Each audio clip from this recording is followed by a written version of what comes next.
මේ කතාව ලයනල් මෙසී ගැනයි. අද ඔහු ලෝකයේ ධනවත්ම සහ දක්ෂතම ක්‍රීඩකයෙක් වුණාට ඔහුගේ ආරම්භය හරිම දුෂ්කරයි.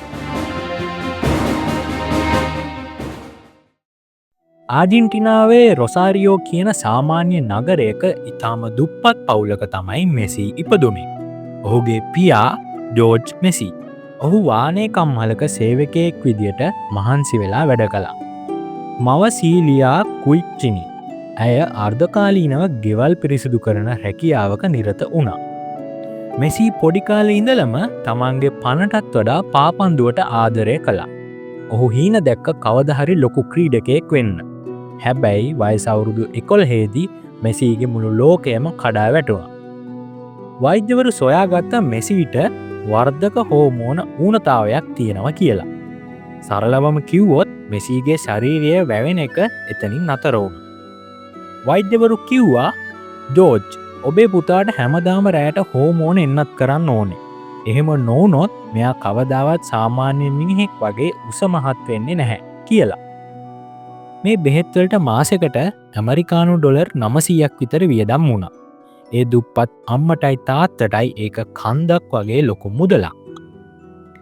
තාත්තා ඒ කියන්නේ ජෝර්ජ් මෙසි තමන්ගේ දරුවාව අරගෙන ගියා ආජින්ටිනාවේ තියෙන ලොකුම පාපන්තු සමාජයක් වෙන රිවර් ප්ලේට් එකට.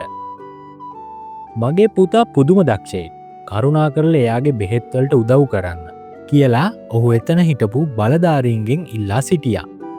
රිවර් ප්ලේට් කණ්ඩායමේ පුහුණුකරුවෝ මෙසීගේ සෙල්ලම බලලා කිව්වා ඔහු මෙයා පුදුම දක්ෂයෙක් කියලා.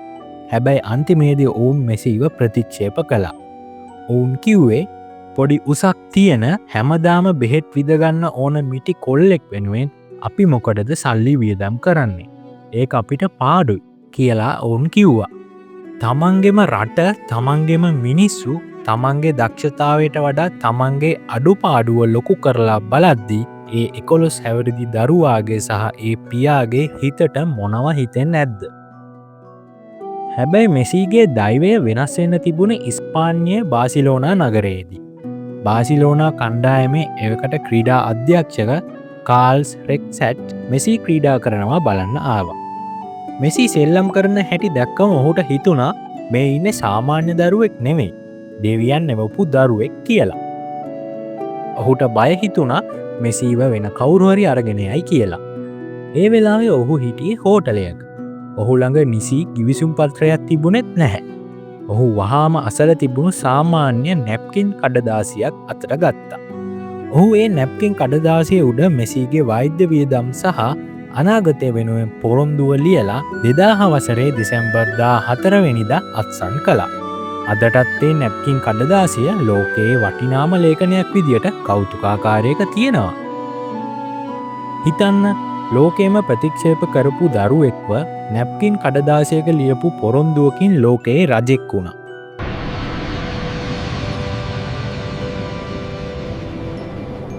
අවුරුදු 13ේදී මෙසීට තමන්ගේ ආදරණීය අම්මා සීලියාව සහ සහෝදරයන්ව දාලා තාත්තා ජෝර්ජ් එක්ක ඉස්පානියට යන්න වුණා. ඒ ගමන ලේසි වුණේ නැහැ. ඔහු ඒ රටේ තනි වුණා. හැමදාම රැයට නිදාගන්න කලින් මෙසි තනිවම තමන්ගේ කකුල් දෙකට අර වේදනාකාරී බෙහෙත් කටු ඇනගත්තා. ඔහු අවුරුදු 13 ඉඳලා අවුරුදු 17 වෙනකම් එක දිගට මේ දේ කළා. ඔහු කවදාවත් හඬා වැළපුණේ නැහැ. කවුරුහරි ඇහුවොත් ඔහු කිව්වේ මට ඕනේ පාපන්දු ක්‍රීඩකයෙක් වෙන්න විතරයි කියලා. මෙසි දවසක් මෙන්න මෙහෙම අපූරු කතාවක් කිව්වා. මම රැයකින් ලෝක ප්‍රසිද්ධ වුණා කියලා මිනිස්සු හිතනවා. ඒත් ඒ එක් රැයක් වෙනුවෙන් මම අවුරුදු 17කුත් දවස් 114ක් මහන්සි වුණා. ඒ කියන්නේ රාත්‍රීන් 6000කට වඩා ඔහු තනිවම සටන් කළා. මිතුරනි, මෙසීගේ ජීවිතෙන් අපට ගන්න තියෙන පාඩම් මොනවද? අංක 1. අඩුපාඩු ආශිර්වාදයක් කරගන්න. මෙසි මිටිවීම යාට බාධාවක් වුණේ නැහැ. එයා ඒක පාවිච්චි කළා වේගයෙන් සහ සමබරව ක්‍රීඩා කරන්න. ඔබේ අඩුපාඩුව ඔබට ශක්තියක් කරගන්න. අංක 2. වේදනාව දරා ගැනීම.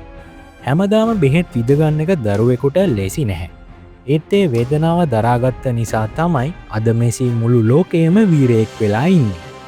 අංක 3. ආරම්භය නෙමෙයි අවසානය වෙන්නේ. ඔබේ ආරම්භය නැප්කින් කඩදාසියක් වගේ සරල වෙන්න පුළුවන්. හැබැයි ඔබේ ගමනේ අවසානය රන්න කුරෙන් ලියන්න ඔබට පුළුවන්. ඔබේ ජීවිතයත් අද මෙසීගේ ළමා කාලය වගේ හරිම දුෂ්කර ඇති. ප්‍රශ්න, බෙහෙත්, ණය, තනිකම ඔබව වට කරගෙන ඇති. හැබැයි මතක තබාගන්න අද ඔබ විදින ඒ හැම කටුක තප්පරයක්ම ඔබව ඔබේ ලෝක කුසලානය වෙත රැගෙන යනවා නොනුමානයි.